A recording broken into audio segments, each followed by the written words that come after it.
पौष शुक्ल पक्ष पुत्रदा एकादशी व्रत कथा। युधिष्ठिर ने कहा, हे श्री कृष्ण भगवान, आप इस कथा से अनेक दीन दुखियों का भला होगा। अब आप कृपा करके पौष शुक्ला एकादशी की कथा कहिए। श्री कृष्ण भगवान ने कहा, हे राजन, इस व्रत में भी श्रीमन नारायण भगवान की पूजा होती है। इसकी कथा संक्षेप में निम्न प्रकार है। भद्रावती नगर में सुकेतुमान नाम का राजा था। सब तरह से ठाट बाट, लेकिन राजा के बहुत बड़ा दुख था। वह निपुत्रा था। वह हमेशा ये सोचता रहता था कि कौन उसका अंतिम संस्कार करेगा और मरने के बाद मेरे इस राजपाट को कौन संभालेगा। एक दिन राजा शिकार खेलने जंगल में गया और आते वक्त राह भटक गया। भटकते भटकते प्यास लगी। तभी कुछ दूरी पर उसे सरोवर नजर आया। उस सरोवर के पास अनेक मुनियों के आश्रम थे।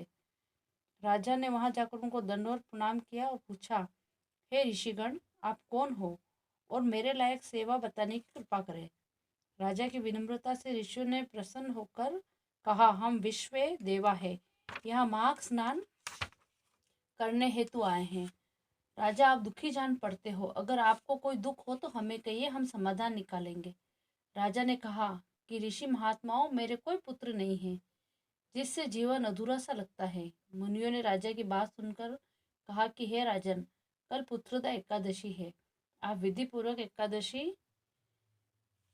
को व्रत करके श्रीमान भगवान नारायण की पूजा आराधना करें और द्वादशी को व्रत का पारण करके दान पुण्य ब्राह्मण भोजन करवाइए।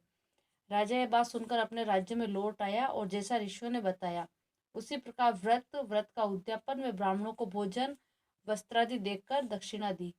राजा की भक्ति से श्री नारायण भगवान बड़े प्रसन्न हुए और उसे एक सुंदर सा पुत्र दिया।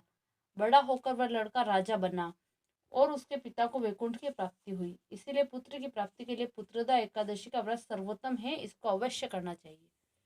जय श्री कृष्ण। राधे राधे। दोस्तों, अगर आपको मेरा चैनल और मेरी कहानियाँ पसंद आती हो तो मेरे चैनल को प्लीज़ लाइक शेयर सब्सक्राइब जरूर कीजिए। धन्यवाद।